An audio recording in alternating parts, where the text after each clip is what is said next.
Kroger always gives you savings and rewards on top of our lower-than-low prices. And when you download the Kroger app, you can enjoy over $500 in savings every week with digital coupons. Plus, you can earn fuel points to save up to $1 per gallon at the pump. So it's easy to save big. Kroger, fresh for everyone. Savings may vary by state. Fuel restrictions apply. We've locked in low prices to help you save big store-wide. Look for the locked-in low prices tags and enjoy extra savings throughout the store. Kroger, fresh for everyone.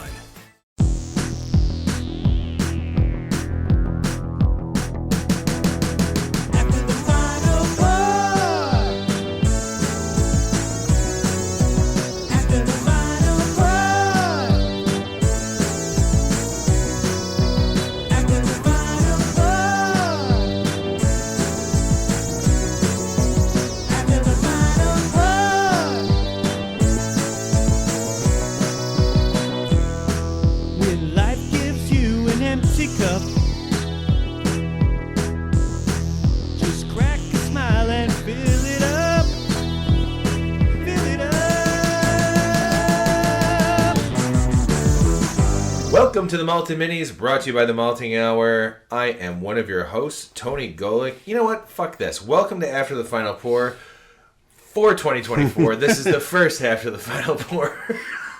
It makes sense. We just finished wrapping up our Maltese episode. This is After the Final Pour. After Final Pour, first one for, I think we're on like season 9 or 10 now of After the Final Pour, and I still have to put those other playlists together.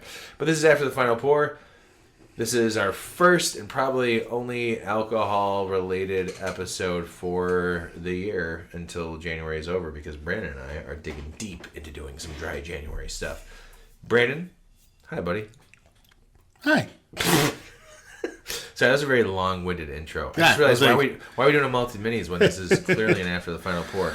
We're joined by maybe his only appearance this year because he's so busy with kids and sports and his other podcast, Liquid Liner Notes. Our buddy, Danny.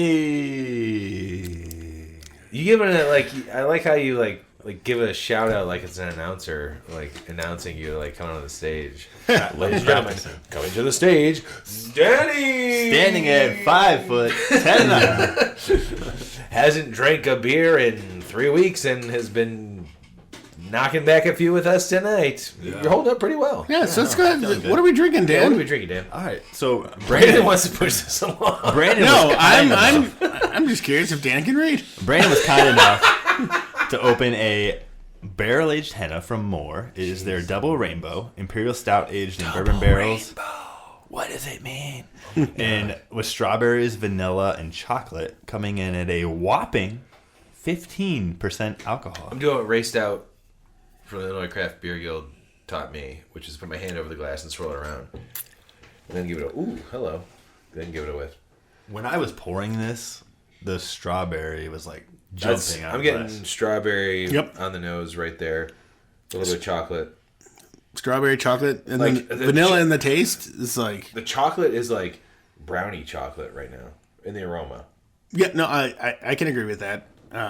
This came out of your cellar. We didn't chill it or anything. Nope. Oh, man. And just seeing that this was released for their 5-year anniversary. When was it? When was that? I couldn't tell you. Cool. Good info. Wow. By the way, the other choice was the barrel-aged peanut butter cup of stuff. Or cup of, sorry, Maplewoods barrel-aged cup of peanut butter. Was it? Yeah. Oh, okay. I put it away. For some reason, I thought you brought out two henna things, and I was like, okay. So Brandon had this on draft at More in August of 2022. So that would have been the day I picked it up. Oh, okay. I was gonna say, did I have that? Because I was trying to figure out was that when we went camping not here at least. No, it was on draft at More. Yeah, no. Yeah, we went to More before we went camping. We went More in Huntley, and that was in September. Park. Yeah. So I picked it up. I went to pick it the bottles up that I got, and then I was like, I'll try a 5-ounce pour of it. It was fucking fantastic then. It's fantastic now, because that was the last time I drank it. I have not had it since. That was the last time I tried it. Yeah, this is. I'll say this: everything is there. Everything is also kind of subtle. Yeah. Not very much like in my face, and I really like it. I wish I would have tried it fresh.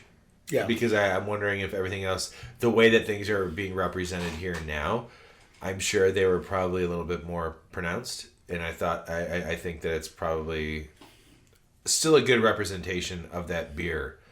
But I bet it was like, do you remember what it was like when you had it fresh? Yeah, I remember it being more like like having the representation of Neapolitan ice cream. Like having That's here. That is here. It is, but like all of the flavors like were like so richly pronounced. And I'm getting more what I'm getting on this is more like deep chocolate and like, you know, like the heavy malt. I'm getting the strawberry, the vanilla, but I feel like chocolate is predominant.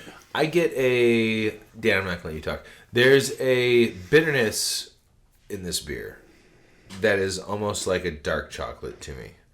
Yeah. And it could be because it's such a big beer and you want to cut back on that sweetness. It's not like a sharp bitterness, but I get like strawberry, vanilla, and then the chocolate that I get from it is like, oh, there's chocolate. I'm like, oh, wait. Oh, no, it's like the aftertaste of like a dark chocolate bitterness that I like. I really do like it. Yeah. I'd say it's like a dark chocolate bitterness or like a like a roasty stout. Like Sure. a roast. Maybe that's it. Maybe because of the roastiness and the chocolate that's in there, that's why it's like kind of combining into like a dark chocolate. It's really it's really good though. Yeah. I really like it. You're right about the aroma on it. Like that strawberry still now so that what was it? He checked it in 2022. Yeah. So almost a year. Almost a year and a half, yeah. Yeah. Well, yeah. August. Yeah. So A this is year later in and a few 2022. months. Year and a few months. Yeah. Still holds up very well. It does. It reminds me. So I had a Saugatuck Brewing Neapolitan Stout. Oh God, Oh, such yeah. a good beer, dude. I think that's the only other Neapolitan Stout I can think of that I've had. We've off had the top of my have head. we had the barrel aged one, or have on this show, or have I just had it?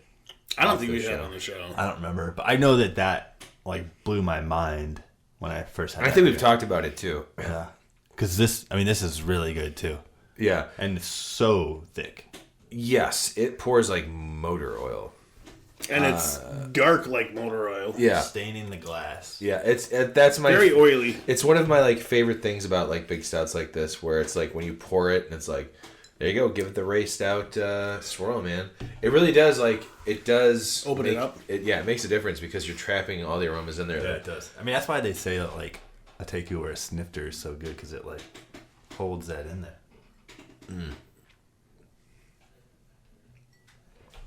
Got quiet because Yeah, we're both we're all just like sniffing it. sniffing and drinking it. It's really good. And I do like the large bottle format on this, the 22-ounce bomber that came in a very nice container as well. It's a share. Ooh. That could Oh, be, for that- sure. I could not. That go could be a on. lamp. Yeah. Which, by the way, thank you, Brandon, for the Weller Christmas lamp that I will be posting on my own personal page. And the Ace of Malting Chicago. page.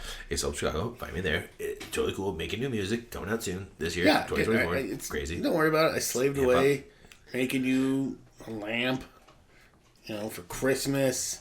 We're not getting to the Chicago podcast yet. And I got, you know, blood, sweat, and tears. What, are you You know, talking about the it was band a- Blood, Sweat, and Tears? Huh? That was my. Are you talking about the band Blood, Sweat, and Tears? No, it's just cut myself many times making that lamp. It was so bad. I died what do you- once. What? Are you looking for like? What do you Sympathy? want? Like, are they sympathy no. for this? Like, No, actually, it was. That was easy.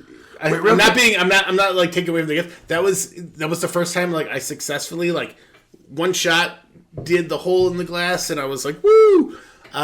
But my wife and family, I made it. I had like the first iteration brought up. I'm like, what do you guys think? And they're like, it needs more sand. I'm like, we could see the wire, and I was like, but it's so hard to get this stuff in there. I was like, I've already glued the bottom. They're like, okay, well that's fine. So I came back and I like dumped all the sand, redid it. I'm super excited, and it's that I love I love Weller, so I'm super stoked. That was the first bourbon that we had together that we were both like, whoa. So That's right. that's why. And the first time I ever had Weller was a red label with my buddy Phil. yeah. I saved that bottle and I was Thanks, like, man. I really do appreciate it. Yeah. I also like to point out when I said Blood, Sweat, and Tears, you looked perplexed, Dan. Like you don't know who Blood, Sweat, and Tears is? No. What? The 80s band? Oh, Sounds very 80s. Listen to my podcast, Liquid Liner Notes, where we'll never talk about blood, sweat, and tears. dude. So as much as we run a risk of, like, you know, if this show ever really does become something, blood, sweat, dude. How do you not know blood, sweat, and tears? It was also my wife and I. We had our wedding song for this. My wife. Here you go. Oh, son of a bitch! We're going off the rails. No woman, no cry. Here we go. You've made me, dude. You gotta know these songs. So this is their number one song. Here we go. Let's see.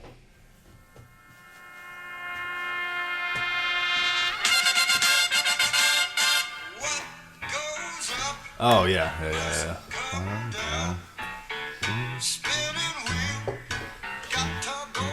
Then we got this. The song my wife and I danced to. Is this Ornette Coleman? I'm just kidding. Oh. You don't I know this. You know this? Yeah. You made me so very happy. I feel like somebody sampled this. And I know it from a sample. But you don't know it from the actual song? You might have to hit me. Oh, yeah. Right, this. When's that from? 70s, 80s? It's gotta be 70s. Yeah, I was gonna say that funk is too funk-y. Oh, 60s? Late 60s? 68, baby. Yeah, I was gonna say that's too funky for the 80s. Blood, Sweat, and Tears. Yeah, way too funky for the 80s. The 80s, they were starting to get into, like, let's do cocaine and, like, hear some synthesizers. Did you put more beer in this? Thanks, Brandon. Yeah. No, but Man. That blew my mind that you were like, what's Blood, Sweat, and Tears? I've never heard of that band. I have that album on vinyl if you ever want to do, like, a pairing. I'll pair it with your lamp. I guess. Dan's drunk, everybody. Dan's not allowed to come back on another episode for 6 months now. Brandon, Dan, we'll see you back in June. Overall, Brandon, how many Birthday cakes? No, this is double rainbow. How Neapolitan... many double rainbows are you giving this beer? Like 4.5. Yeah, I like that. I enjoy how all of the flavors come through. The aroma's great. The mouthfeel's great. And it's thick. And it's what, 15%, did we say? Yeah. Like, it represents itself as a 15% beer. So, 4.5. Dan, how many double rainbows? I'm gonna have to stick with Brandon on this because it's like, although not my like favorite style, but it's like True, really good. You're not a huge like adjuncted stout. person. Yeah, no, but this is like, I mean, if you're gonna give me a label with adjuncts on it, like give me the adjuncts. Yeah. And this is really well done. You get the barrel. I will say it drinks heavy. Mm-hmm. It's not like hot, like boozy. Yep. 15. If I was gonna guess, if I it's well this, done. I'd say 12. Yeah, 11, it's 12. it's very well done. I agree. really- It's not far off from some of the other lower ABV Imperial stouts that we've had before. Yeah. I'm with you guys as well, 4.5. And as I drank it more, that like dark chocolate cocoa bitterness has subsided. Not that there has been like a uptick in like sweetness, but it's just not as bitter to me. It's very good. It's really, really good. Yeah. It's a fantastic beer. So what are you at? Same as you guys. Okay. 4 5s all around. 4 5s all around, 4.5s, and Dan learned who Blood, Sweat, and Tears was today. So And you know what I say? What goes up?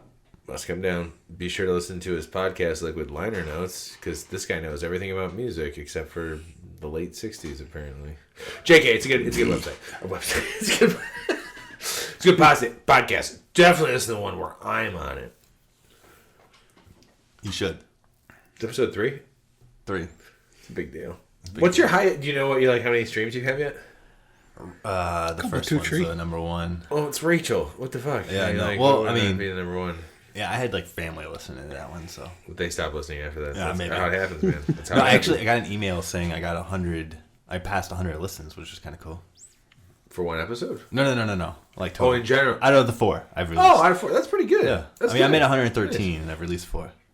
I don't know. Let's not give them our stats because that's embarrassing for the first couple of episodes. No, I'm just joking. Yeah, Dan, Liquid Liner Notes. Good luck, man. We hope to have you back on the show. By the way, we have revamped the intro to the show where it's mainly just about me and Brandon, or the ending. It's just me and Brandon. You guys are just around occasionally. No, I mean, Matthew's probably taking over everybody's spot. If we remember to call him. Oh, yeah. Sorry, Matthew. Dan, thanks for joining us, as usual. thank you for having me. Love having you here, man. We will always keep reaching out, and if you can make it, cool. If not, you can't. Yeah, also cool. Let's be, we have to share it with Never you. not cool. It's never not cool. Yeah, because Brandon and I will just keep drinking. It's great. It's fantastic. The show must go on. If you have a Saison episode. Nope. No. Probably Don't not. prioritize your life over our drinking. Wait, so you guys got a Saison episode? Oh, I'll No. make sure I can be there. I'm just saying. Make Hello, sure family. I'm- I am going to be gone for the day. Brandon, Happy New Year, buddy. Happy New Year, man. 2024. This is going to be great. This is the only January episode where booze will be involved because you and I are both doing Dry January. Looking forward to all the non-alcoholic beers we're about to try. Me too. Sorry, I wasn't quick enough. I was Sorry, like, I thought Dan was going to say something. yeah. No, So did I. I was just gonna say, like, You were guys nodding. have you guys got plans for? We do. We actually do. We were talking about it before we were recording tonight. The Go Brewing is one of them, Athletic Brewing, and then there's some hop waters here in Chicago that I we're can. gonna revisit. I have a hop water, an out of distro hop water. Ooh. Let me know, and I can get it to you, one of you guys. That would be good. That sounds good. Awesome. Well, thank you, sir. Everybody, here we are, second week of January. Hope the first week didn't suck, and 2024 is awesome, and nothing terrible in the news has happened. I really hope so. I just don't want 2024 to suck, Yeah. right? Agreed. Correct. Cool. All right. Love you, Brandon. Love you too, bud. We'll see everybody next week, except for Dan. Dan probably won't be here next week. Liquid Liner Notes. You never know. I'll probably be in Florida. Oh yeah, give me those beers. Oh, yeah. Bye. This has been The Malting Hour. Be sure to follow us on all social media by searching The Malting Hour and at themaltinghour.com. You can also follow us individually on social media. Brandon can be found on Instagram as BMDub81, on Twitter, BDub81, and on Untapped as BDubDrinksBeer. Tony can be found on Instagram and Untapped under Ace of Help Chicago, on Twitter, The Ace of Help Chicago. Clark can be found as Clarkowski on all three. Dan can be found on Instagram as hip__hops and hip hops on YouTube. Be sure to subscribe, like, and rate the show on your preferred podcast listening platform. Until next time, cheers from all of us at the Malting Hour.